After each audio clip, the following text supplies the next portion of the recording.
Swamp Thing is a rather unique character, and he's an interesting design choice by NRS.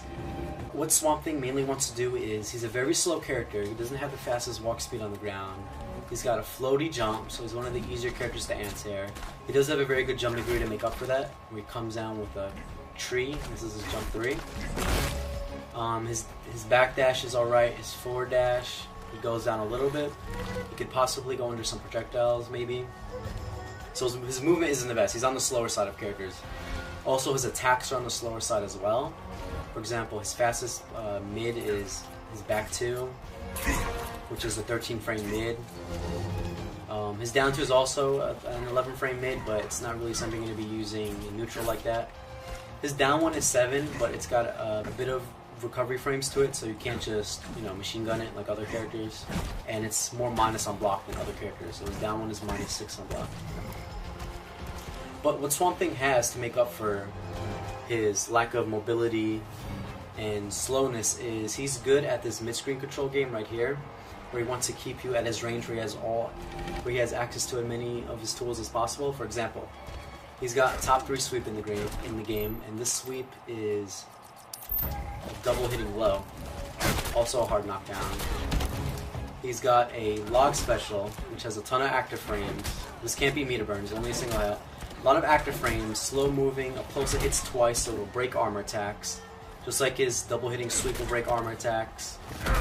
And your opponent's going to want to start jumping, to get around sweep, because from range, not really many characters can punish or do anything about the sweep. Same thing with his log. The log has so many active frames that if you do it from far enough and it misconfigures your opponent, it's going to have a lot of block stun and possibly also be plus on block.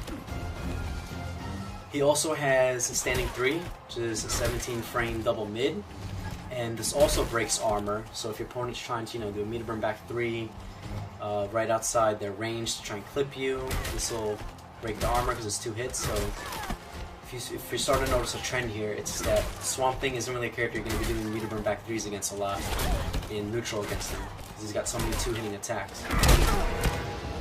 And the best thing about that move is, while you can't cancel it on block or anything, it's -1 on block, so it's completely safe. And if you see, the distance it puts you at is at the perfect distance Swamp Thing wants to be at. He wants to be in the perfect distance where he can bully you with his moves and such, and keep you at a range.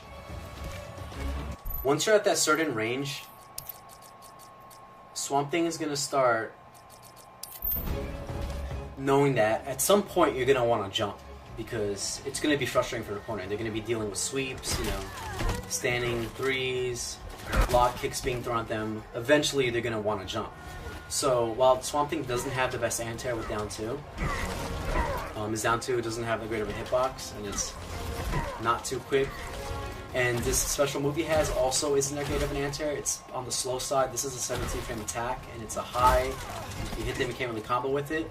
But if you EX it, it becomes +6 on block, and mid comes up afterwards, and it's also his main wake up. This is Swamp Thing's only wake up, is this move. So this move will be fully invincible on wake up until the high hitbox comes active. So anyway, if your opponent wants to jump at you, Swamp Thing actually has an amazing anti-air. He has the best jab anti-air in the game, which is a standing 1. If you notice, this is an upward vine whip attack, and if you can see, the hitbox goes upwards, and the hitbox is not attached to his body, so it's a disjointed hitbox, and it can be great for anti-airing, or spacing your opponent out with this move. Is double string 1-1, keep your opponent at bay. If this ends up hitting them, you can do hit them for a combo. So I'm going to put the opponent to jump. I'll do Cheetah's jump attack, or jump 3. And you can see how easy it anti-airs her. And Swamp Thing actually gets very good damage off his anti-air. If he anti-airs you, you can do something like this. You can see off that he gets about 30% off an anti-air for 1 bar. So that's going to sink into your opponent's head. Like, you can't just be jumping at Swamp Thing like that. He's really going to close in on you like a wall, just slowly moving forward and bringing you with him towards the corner and keeping you in a very uncomfortable position.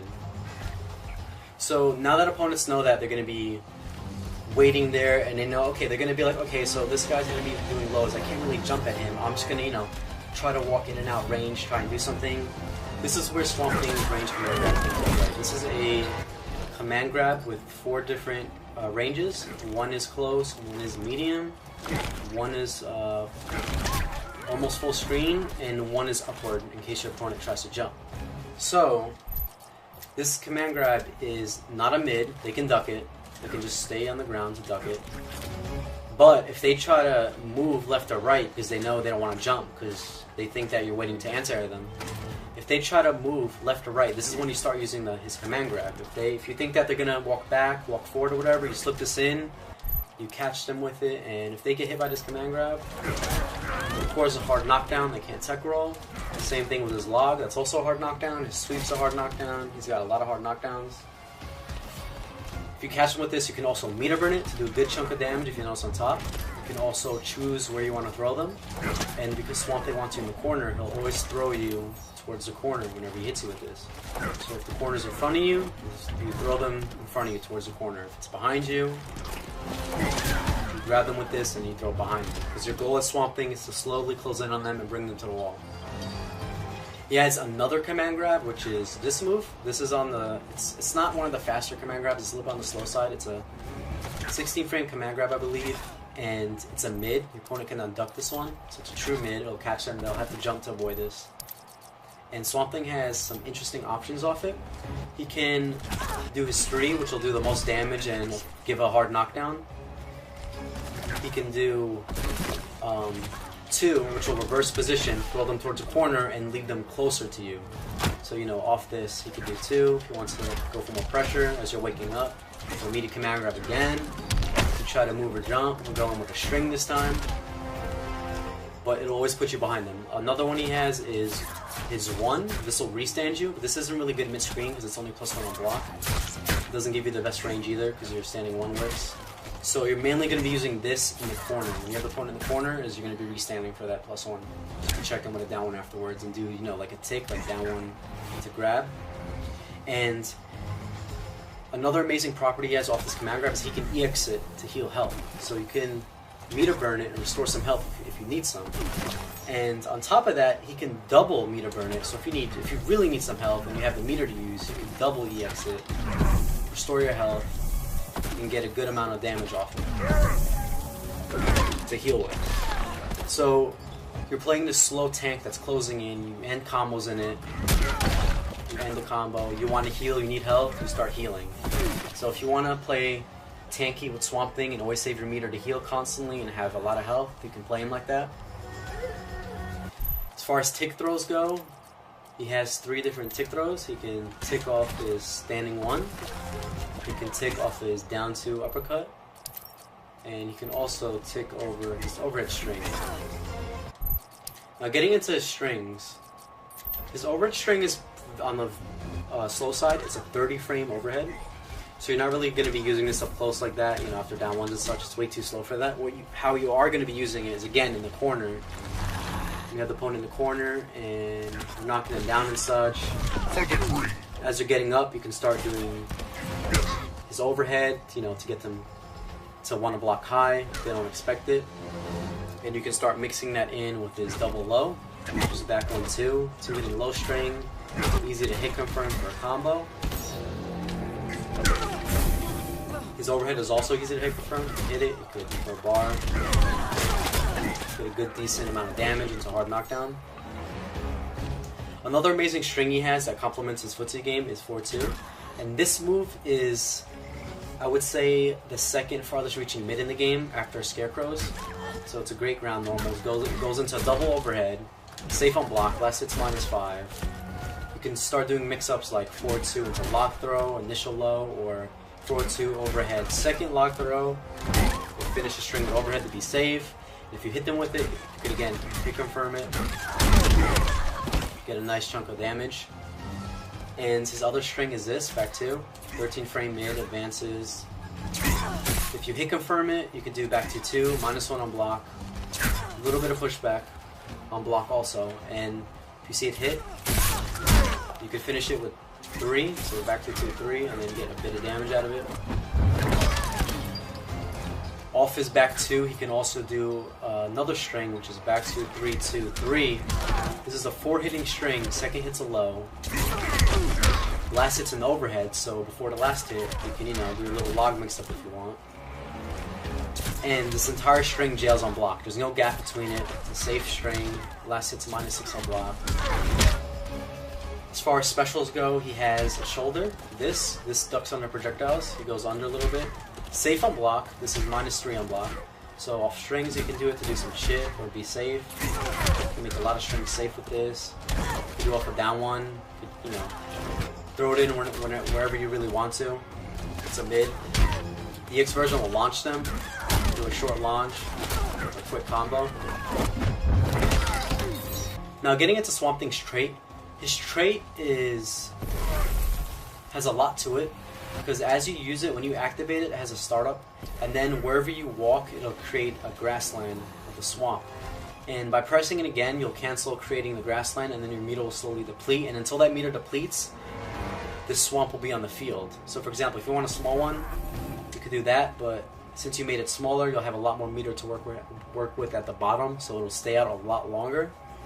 And if you happen to jump while this is out, it'll automatically end it, so you know you can't jump over your opponent and land and then keep creating it. It doesn't work like that.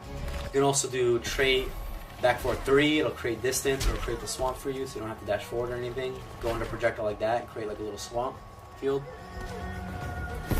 Also, if you backdash or forward dash, it'll disable it, so you can't forward dash or backdash and create a swamp. But again, for the forward dash, you could kind of use back forward 3 to kind of act as a forward dash to create a bit of a swamp. Now, what happens if the opponent's in the swamp? If they end up going in the swamp, what happens is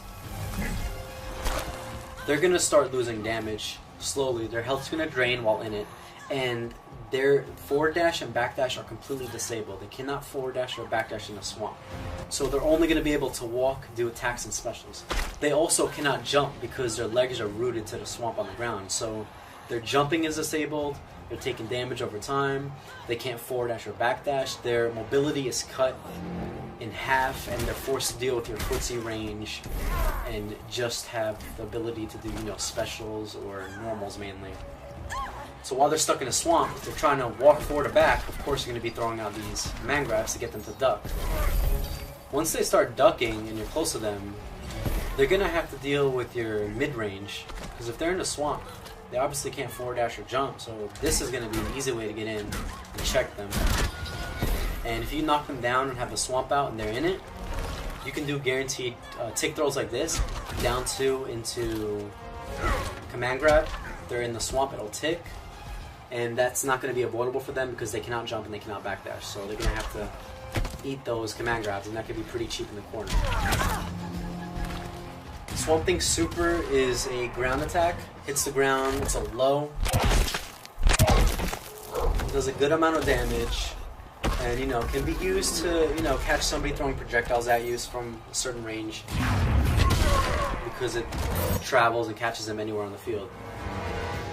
So Swamp Thing I'd say he's a pretty fun character. He's definitely a cool hybrid character that NRS has created. If you don't mind playing against some annoying zoners and playing a very slow character and having to be very patient and work to get your game going, then Swamp Thing is definitely a character you want to play. But if you want to play like a super fast, explosive, crazy character that just, you know, constantly is doing stuff, then Swamp Thing probably won't be your type of character.